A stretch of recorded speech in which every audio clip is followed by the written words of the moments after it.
لیکن حیرت ہے کہ مختلف پروسیس سے گزرنے کے باوجود ان کی زبانیں بدلی، ان کے الفاظ بدلے، مضامین بدلے، سیٹنگز بدلی، یہ ساری کائنات میں صرف ایک قرآن ہے جو نہیں بدلا۔ اس کے باوجود ہندو کے ویدوں میں رسول اللہ صلی اللہ علیہ وسلم کا ذکر ہے۔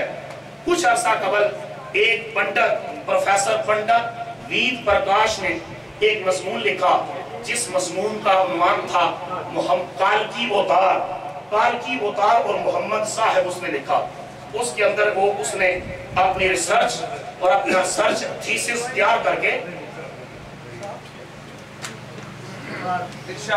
نعرہ تکبیر، نعرہ رسالت، نعرہ حیدری، اس نے ہندوستان کے 8 بڑے پنڈتوں کے سامنے اپنا ریسرچ پیپر اور ریسرچ تھیسس رکھا۔ اس نے کہا تمہارے ویدوں کے اندر یہ موجود ہے کہ کائنات کا ایک نجات دہندہ آئے گا، اور وہ نجات دہندہ جو ہوگا اس کے باپ کا نام ہوگا وشنو بھگت اور اس کی ماں کا نام ہوگا سمانو۔ اس نے کہا کہ سنسکرت کے اندر جا کر ریسرچ کرو، وشنو کا معنی ہے اللہ، بھگت کا معنی ہے بندہ، اور یہ میں تمہیں بتاتا ہوں کہ جس مسیحا، جس انتم رشی، جس کالکی اوتار کا تمہیں انتظار ہے وہ 1450 سال پہلے سرزمین عرب پر آ چکا۔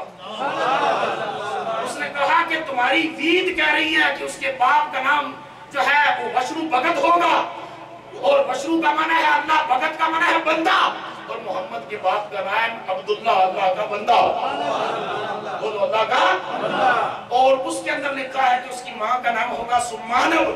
سمانو کا سنسکرت میں معنی ہے امانت رکھنے والی۔ اس نے کہا مصطفیٰ کی ماں کا نام ہے آمینہ۔ آمینہ، تو وہی باپ اور وہی ماں تمہاری ویدوں کے اندر لکھا ہے کہ وہ جو آئے گا، وہ جو کالکی اتار آئے گا، انتم رشی آئے گا، وہ زیتون اور کھجور استعمال کرے گا۔ اور یہ سینکڑوں گواہیاں ہیں کہ مسلمانوں کے پیغمبر نے کھجور بھی استعمال کی ہے، زیتون بھی استعمال کی ہے، اور اس کے ویدوں کے اندر لکھا ہے کہ وہ بھگوان اس کو ایک پہاڑ کے اندر بھگوان اس کو کتاب دے گا، اور اس کتاب کو پڑھنے کے لیے کہا جائے گا۔ کہا یہ بات بھی طے ہے، غار ہرا کے اندر جس رسول کو کتاب ملی ہے اس کا نام محمد ہے۔ اور آخری اس نے بات یہ لکھی، اس نے کہا کہ تمہارے ویدوں کے اندر یہ لکھا ہوا ہے کہ بھگوان اس کو ایک گھوڑا دے گا، اور اس گھوڑے کے ذریعے وہ زمینوں کی سیر بھی کرے گا اور آسمانوں کی سیر بھی کرے گا۔ اس نے کہا ہندوستان کے پنڈتوں غور کرو، تمہارے وید کہہ رہے ہیں کہ بھگوان اس کو گھوڑا دے گا، کیا محمد براق پر شب معراج آسمانوں پر نہیں گئے؟ وہ شب معراج براق کے ذریعے آسمانوں پر گئے۔ اس لیے اس نے کہا میری ریسرچ یہ ہے کہ جس کال کی اوتار کا تمہیں انتظار ہے وہ کوئی اور نہیں ہے، محمد مصطفیٰ۔ اس کے علاوہ تمام اس دور کے جو پریویلنگ ریلیجیس سکرپچرز ہیں ان کے اندر کل بھی تھا، یہ ذکر آج بھی ہے، اور قیامت تک میرے اور آپ کے آقا کا ذکر رہے گا۔ اس لیے میرے اعلیٰ حضرت امام نے کہا تھا خلق سے اولیاء اور اولیاء سے رسول اور رسولوں سے اعلیٰ اچھا سارے بولو رسولوں سے اعلیٰ اور رسولوں سے اعلیٰ اور رسولوں سے اعلیٰ۔ اب تو یوسف بھی ان کی غلامی میں ہے، اب تو یوسف بھی ان کی غلامی میں ہے۔ تو زلیخا نہ دیکھا ہمارا